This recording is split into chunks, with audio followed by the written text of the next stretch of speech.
Well, hello.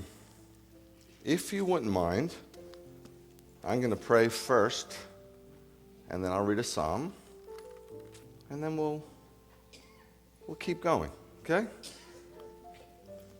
And we won't stop till he says to.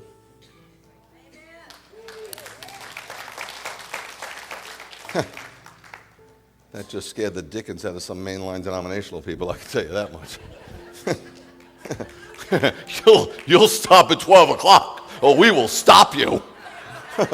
Holy Spirit or not.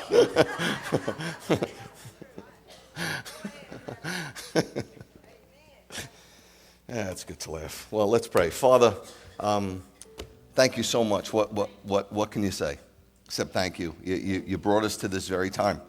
And you've watched over us all week and protected us all week from so many potential horrific things that could have taken place. And for that we say thank you. Lord, I ask that you would please breathe on everything we do and say today. From our prayers to the liturgy, to the praise, to the worship, to the message, to even the benediction. Breathe on it, Father, and energize it by your Ruach. And Lord, I pray that your anointing, your moshach, would really fall on us and transform us to be more like Yeshua. It would really be a wonderful thing if we left here today and we were just slightly more like Yeshua and slightly less like ourselves. And I believe that goes across denominational lines, from Catholic to charismatic and anything in between. We are called as born-again believers to be transformed in the image of Messiah. So that's something we can all unify and be in one accord with. Father, as always, no matter what you do or don't do, you're going to get our worship because you're worth it. And we pray these things in Yeshua's name. Amen. All righty. I'm going to finish the psalm that I read last week, if you wouldn't mind. And I'm going to refrain from commenting on it, which is crazy. The other day I sat my kids down and said, I want to read a psalm to you, and I'm not going to comment on it. And 2 words in, I started commenting, and they looked at me like, I thought you said you weren't going to comment. But it's one of the things with me personally is it's just impossible for me to read the Word of God, even a couple of lines, and not get something from God. It's not contrived. It's just I don't know. When I read the Word of God, it's like the words come up off the page and they start vibrating. They have like an energy, you know? I mean, there's a mechanical energy to words. That's why when God, he said, let there be, there's a power in words. There's an energy to the words. It's legitimate. It's scientific. And when I read God's Word, you know, we say God's Word. If God's Word is true, then God's words are true, right? And so you're talking about the ultimate in power, and it comes off the page, really, and it turns and it starts shaking. It starts vibrating and it starts hitting me, and it changes, and that's just something that you need to know. So with that being said, I'm going to refrain.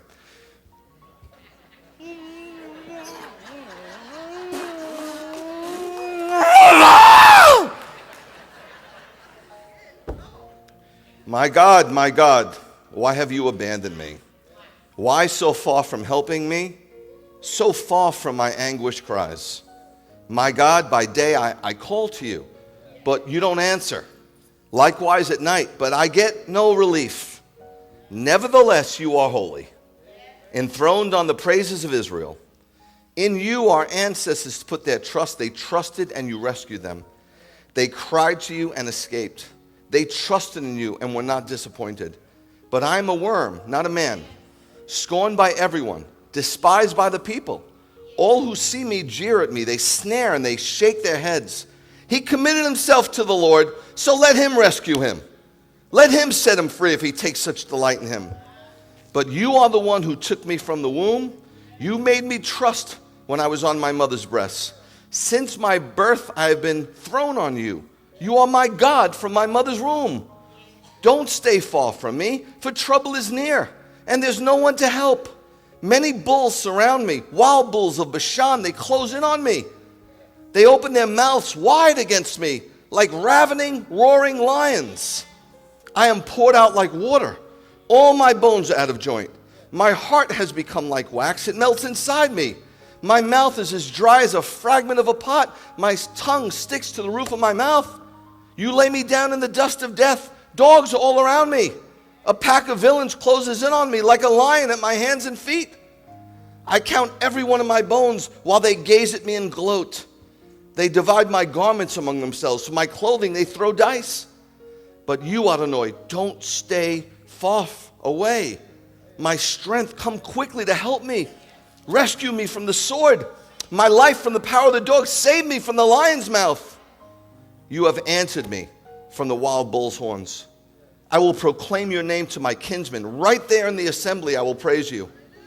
You who fear Adonai, praise him. All descendants of Jacob, glorify him. All descendants of Israel, stand in awe of him. For he has not despised or abhorred the poverty of the poor. He did not hide his face from him, but listened to his cry. Because of you, I will give praise in the great assembly. I will fulfill my vows in the sight of those who fear him. The poor will eat and will be satisfied. Those who seek Adonai will praise him. Your hearts will enjoy life forever. All the ends of the earth will remember and turn to Adonai. All the clans of the nations will worship in your presence. For the kingdom belongs to the Lord, and he rules the nations. All who prosper on the earth will eat and worship. All who go down to the dust will kneel before him, including him who can't keep himself alive. A descendant will serve him. The next generation will be told of the Lord. They will come and proclaim his righteousness to a people yet unborn, that it is he who did it.